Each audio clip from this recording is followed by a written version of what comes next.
toutes et tous, je vais aujourd'hui vous démontrer l'importance d'étudier le latin et le grec, donc ces langues anciennes dites mortes.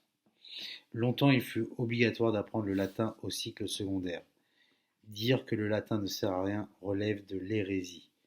Pourquoi apprendre le latin ou le grec ancien, langue dite morte? Tout d'abord, le latin et le grec nous facilitent l'assimilation de notre langue par l'étymologie, et ainsi vous aurez des facilités à assimiler les autres langues. L'étymologie, c'est la science qui a pour objet la recherche de l'origine des mots d'une langue donnée et de la reconstitution de l'ascendance de ces mots.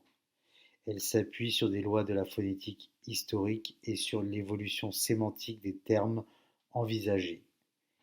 Justement, le mot est un emprunt savant au latin classique etymologia emprunté par Varron au grec ancien etymologia, composé de étymos, vrai, et de logos, la parole, littéralement étude du vrai, sens d'un mot. La sémantique est une branche de la linguistique qui étudie les signifiés de ce dont on parle, ce que l'on veut transmettre par un énoncé, soit l'ensemble des processus concourant à la construction d'un sens dans la communication. Pourquoi faire du grec au collège? Tout d'abord, si vous étudiez le grec, on dira que vous êtes helléniste. Un helléniste est une personne qui s'occupe de philologie et de littérature grecque. Pourquoi helléniste? Depuis le XIXe siècle, les historiens appellent hellénisme la culture de langue grecque qui s'est développée dans l'ensemble du Moyen-Orient après les conquêtes d'Alexandre le Grand, aux alentours de 333-323 avant Jésus-Christ.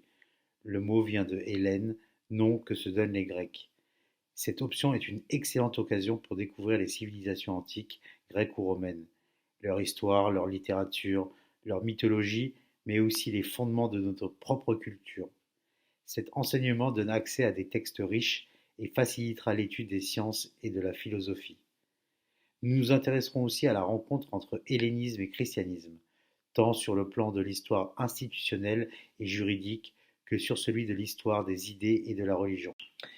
L'étude de la confrontation intellectuelle et culturelle entre le christianisme et la culture gréco-romaine tardive n'a longtemps fait que reproduire les schémas des apologètes chrétiens qui étaient engagés et cherchaient à démontrer soit la supériorité du christianisme, soit sa perte d'identité au contact de la culture gréco-romaine.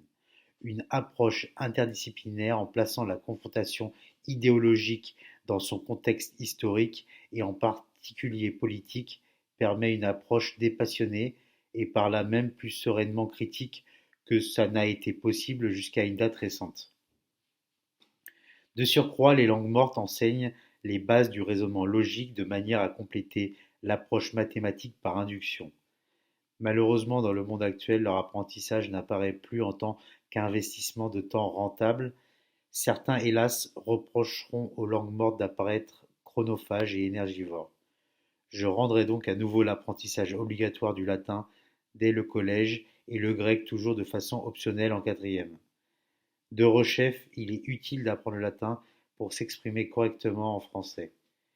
Par l'éloquence, art de toucher et de persuader par le discours, par la dialectique, ensemble des moyens mis en œuvre dans la discussion en vue de démontrer et de réfuter, argumentation, raisonnement, par la rhétorique, art de bien parler, technique de la mise en œuvre des moyens d'expression par la composition et les figures.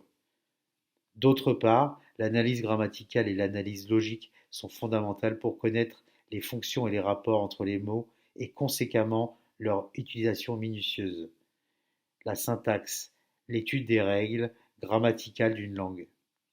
Pour terminer, si vous étudiez du droit, notamment en thèse, de la philosophie, de la théologie, des lettres classiques ou modernes, des langues étrangères, de la psychologie ou de la médecine, et bien d'autres disciplines, le latin vous sera a fortiori très utile.